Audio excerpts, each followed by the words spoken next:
ज़रूरत थी, इसलिए आपने अच्छा, आपका जिससे सवाल है उसका नाम लेके बोले तो फिर माइक लेने नहीं, में कॉमन आपको सवाल अच्छा है, रहेगा। पूरी कमेटी से सवाल है। आज शहर को ज़रूरत थी तो आपने ये कमेटी बनाया, बहुत अच्छी बात है। एक सहारा सर को यानी शहर को मिल जाएगा। लेकिन कुछ लीडर ऐसे भी है जो ये कह रहे हैं कि भाई इसकी ज़रूरत नहीं थी, अगर इस पे बात करनी है तो मैं असेंबली में बात करूंगा, और अभी यानी ये बहुत जल्दी हो जाएंगी, पहले एसआईटी क्या करती इसके बारे में सोच लो। तो इस बारे में आपका क्या ये है? क्योंकि ऐसे भी सवाल उतरे कि आप हो सकता आगे की सियासत के लिए आप सब एक साथ आ गए होंगे, ये भी आप पे इल्ज़ाम लगाया जा रहा है। नहीं, वो जौहर भाई का सवाल मैं आगे बढ़ा रहा कि आने वाले कारपोरेशन इलेक्शन के मद्देनजर तो नहीं आप ये कमेटी बनाए हैं? मैं जवाब दे हाँ, आप जवाब दीजिए। जो भी नाम लेके बोले तो अच्छा रहेगा। हाँ, आप जवाब मेरा ये था कि आप सब लोग बोल दिए, शान मैडम अगर इसका जवाब दे देती तो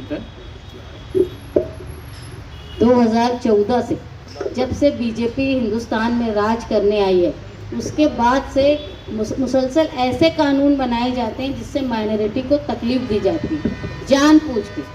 मैंने तकरीर आप जिनकी बात कर रहे हैं मैंने कल सुना, मैं ये समझती हूँ कि शायद ही कोई हिंदुस्तान में बीजेपी के अलावा कोई ऐसे लोग नहीं होंगे जो एक आम शहरी है, उन्होंने कभी भी हुकूमत की बनाई हुई एजेंसी पर भरोसा नहीं किया।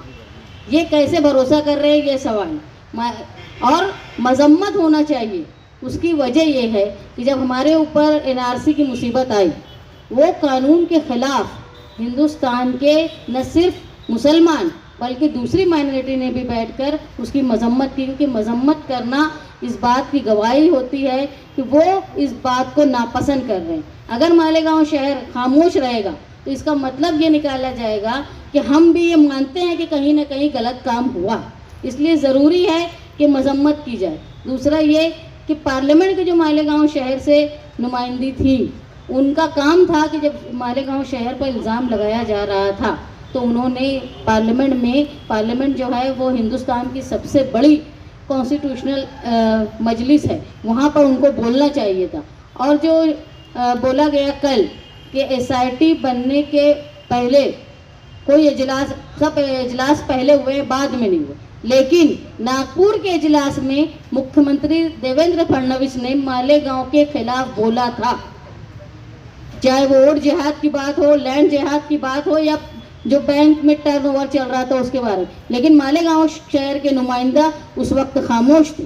अगर वहाँ इस बात का एहतजाज किया जाता कि मालेगांव शहर पर आप लोग बेजा इल्ज़ाम लगा रहे हो, तो मुझे लगता है कि एसआईटी की मुसीबत नहीं आती, क्योंकि असेंबली जो है वो लॉ मेकिंग अदारा है, वहाँ बोला गया हर जुमला जो है वो एक कानून का दर्जा रखता है। वहाँ खामोश रहना, मैं ये मानती हूँ कि शहर के नुमाइंदे की मुजरिमाना खामोशी है। मुस्तकीम भाई, आपने अभी कहा था कि पूरे शहर को जोड़ने के लिए ये कमेटी बनाई गई है। वंचित बहुजन अघाड़ी के लोग आ गए। आकाश भाई,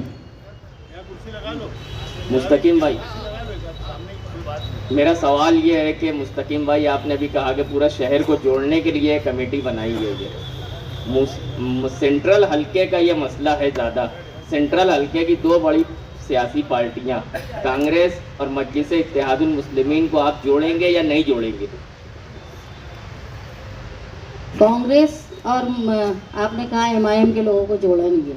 देखो, हम लोग जो हैं आज हम ऐवान में नहीं हैं, हम लोग एहतजाज कर सकते हैं, हम कोर्ट में जा सकते हैं, लेकिन जिस पार्टी का आपने नाम लिया, कांग्रेस का नुमाइंदा पार्लियामेंट में था, और जब मालेगांव शहर पर इल्ज़ाम लगाया जा रहा था तो वो खामोश था।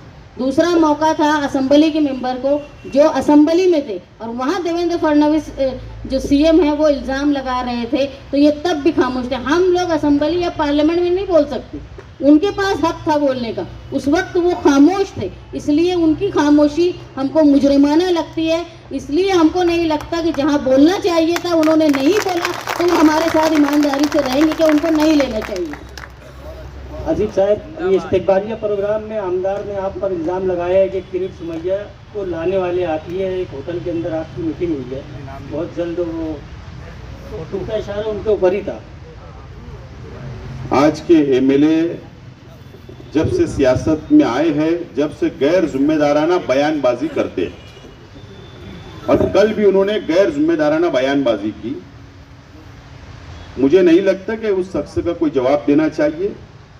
शहर में रोहिंग्या के नाम पर एसआईटी बन जाती है, मालेगांव के लिए स्पेशल एसआईटी बनी, पूरे महाराष्ट्र के लिए नहीं बनी। वो शख्स खामोश है। जन्म दाखला जो बनता था, जैसा अभी 3 बच्चियां आपके सामने आई, इनका मुस्तकबिल क्या, स्टे आ गया, वो शख्स खामोश है। हम लोग बात कर रहे हैं कि बीजेपी किरीट सोमैया से, सरकार से, एसआईटी से लड़ने की जमहूरी तौर पर हम ये बात कर रहे हैं, और एक गैर जिम्मेदाराना बयानबाजी करके आवाम को गुमराह करने का काम आज के एमएलए कर रहे हैं। मैं समझता हूँ ऐसा गैर जिम्मेदाराना एमएलए की बात का जवाब नहीं दिया जाए तो बेहतर है।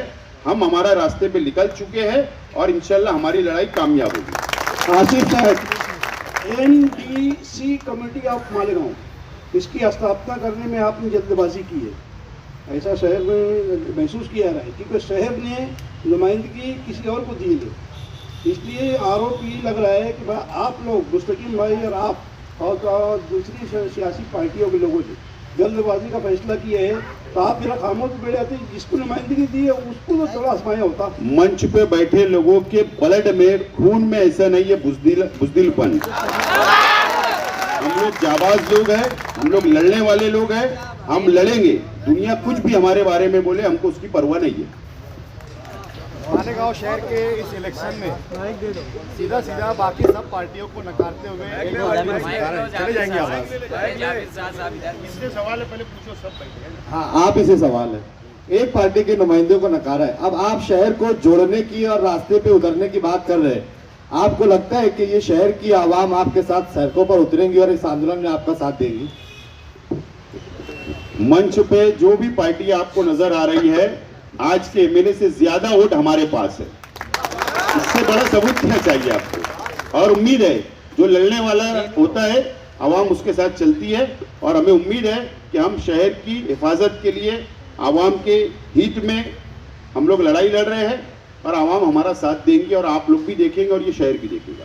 शेख आसिफ साहब, आपसे मेरा ये सवाल है, आप पीछे मुस्लिम रिजर्वेशन फेडरेशन के नाम से तहरीक अपने दम खम पर चलाए, आज सबको जोड़ कर चला रहे, तो क्या आप कमजोर पड़ रहे हैं क्या? कहीं ना कहीं जो है बात ऐसी है, अलग अलग मुतालबात होते हैं।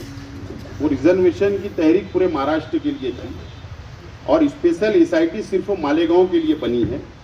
तो जो हमारा हम ख्याल, हम मिजाज लोग, हम लोग हैं, लड़ने वाले लोग हैं, और इसके लिए हम लोग लड़ने के लिए आगे बढ़ चुके हैं। कोई कमज़ोर नहीं है, कोई कमज़ोर नहीं यहाँ पर मंच पे बैठे हुए। हम लोग बहुत मजबूत है, और ये शहर को हर इलेक्शन में धोखा खाया गया, धोखा मिला है, मजहब के नाम पर धोखा दिया गया। और इससे ज़्यादा मैं बोलूँगा तो बात दूर तक जाएंगी, इसलिए मैं जवाब नहीं खत्म करता। ये अभी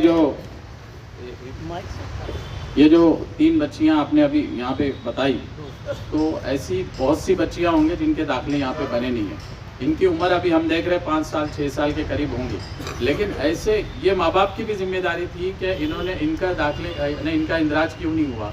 ये अगर घर में पैदा हुए थे, हॉस्पिटल में पैदा हुए थे, जहाँ भी पैदा हुए थे, इन्होंने अभी तो है ना, ये कोई 60 साल का 70 साल का जो है, जैसे 1-6 का बता रहे थे, 1-6 वाले जो है उनका ठीक है दाखिले का ये नहीं है, लेकिन ये लोगों से क्यों ऐसी गलती हो गई कि इन्होंने अपना दाखिले का इंदराज नहीं कराया? ये भी तो बात है ना। देखो, आज भी मालेगांव में गरीबी है, बहुत एजुकेशन झोपड़पट्टियों में नहीं है, घर में डिलीवरी होती है, लोग सुबह से शाम तक, रात तक काम करते, ध्यान नहीं देते, एडमिशन के वक्त वो जाते हैं तो ये प्रॉब्लम आती है।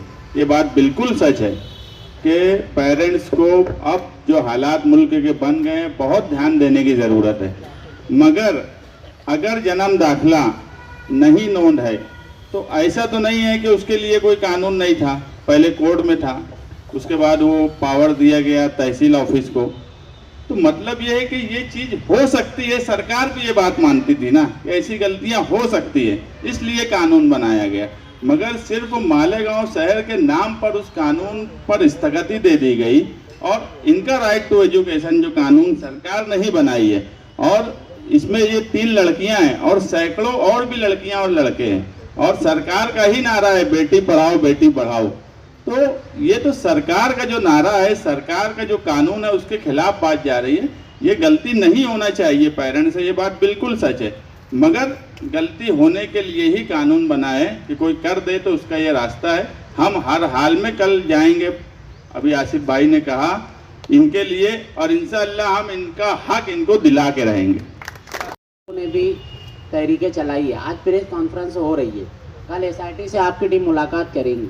मुस्तकबिल में धरना आंदोलन, तहरीक, जलसा कुछ लेने का इरादा है, कब लिया जाएगा, उसकी तफसीलात भी उजागर कर दें। कल जब एसआईटी की टीम से हम जो निवेदन देने वाले हैं, तो उसमें अल्टीमेटम के तौर पर धरने का ऐलान और तारीख कल वहाँ पे बताई जाएंगी। मेरा सवाल है कि मुस्तकीम भाई से कि अभी आप लोग सब एक साथ जमा हैं, बहुत सारे लोग आपके साथ में समाजवादी में थे इलेक्शन के टाइम में, वो नज़र नहीं आ रहे। पहला सवाल ये है। दूसरा सवाल ये है कि अभी यहाँ पर जो आने वाला कॉरपोरेशन के इलेक्शन है, उसको लेकर आपका क्या रोल रहने वाला है, ज़रा ये स्पष्ट करें तो अच्छा होता। देखो, ये कमेटी बनाने का मकसद शहर को बचाना है। दूसरी बात, कॉरपोरेशन का इलेक्शन आएगा, यहाँ पर तमाम ही पार्टी है, सब अपने अपने तौर पर मेहनत करेंगे। ये कोई सियासी गठबंधन नहीं है, ये एक इनकलाबी गठबंधन, अगर मैं बोलूँ शहर को बचाने के लिए, तो एक इनकलाबी गठबंधन है, सियासी नहीं है। एक शकील भाई, मुस्तकीम भाई, एक सवाल आपसे है। जो प्रकरण मालेगांव मामको मर्चेंट बैंक से शुरू हुआ, जिनके खातों में पैसे लाए गए वो सबके सब मासूम हो गए, मालेगांव शहर मुजरिम हो गया और बैंक भी सेफ हो गई। अब ना बैंक का नाम लिया जाता, ना जिनके खाते में पैसे आए थे उनका नाम लिया जाता, सिर्फ मुसलमानों के गिनचुन के 3-4 नाम वही लिए जाते। तो क्या आप भी अपने तौर पर इसकी कोई जांच करेंगे कि उस बैंक में वाकई जो घोटाला हुआ है, उस बैंक के लोग और जिनके अकाउंट में पैसे आए थे, क्या वो भी इसमें शामिल थे? क्या इसका जिम्मेदार अगर मैं बोलूं तो इस शहर के एमएलए हैं।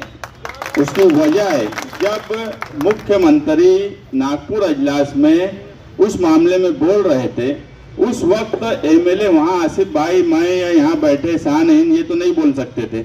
उस वक्त अगर एमएलए उन 13 लोगों का नाम ले लेते, अकाउंट होल्डरों का और उनकी कंपनियों का, वही बात खत्म हो जाती। जितने जिम्मेदार फिरका परस्त हैं, उतने ही जिम्मेदार मालेगांव शहर के एमएलए इसलिए है कि वो अपनी जिम्मेदारी नहीं निभाकर फिरका परस्तों की बात को सच साबित करते हैं। दूसरी बात, एक मिनट, मैं आप लोगों के माध्यम से, आप लोगों के जरिए, मीडिया के जरिए मालेगांव शहर की आवाम से अपील करना चाहता हूं कि इत्मीनान रखे, कोई घबराने की जरूरत नहीं है। 4000 दाखले का मामला है और हमारा दावा है कि एक भी रोहिंग्या, एक भी बांग्लादेशी नहीं है। 4000 लोग तक ये मामला महदूद है और आवाम इत्मीनान रख के, हम ये जो लोगों के पास भी एसआईटी जाएगी, इंक्वायरी करेंगी, हम उनके साथ खड़े रहेंगे और शहर के आवाम के साथ खड़े रहेंगे। शहर के आवाम इत्मीनान रखें। दूसरी बात, अभी जो है हम जमहूरी तौर पर जो भी इसके खिलाफ लड़ाई लड़ रहे हैं, लड़ेंगे, और अगर आने वाले वक्त में कोई कानूनी सवाल सरकार ने या एसआईटी ने पैदा की, तो एडवोकेट अब्दुल अजीम खान की सरपरस्ती में एक लीगल सेल हमारा तैयार है, वो उनकी आखिरी तक कानूनी मदद भी करेगा।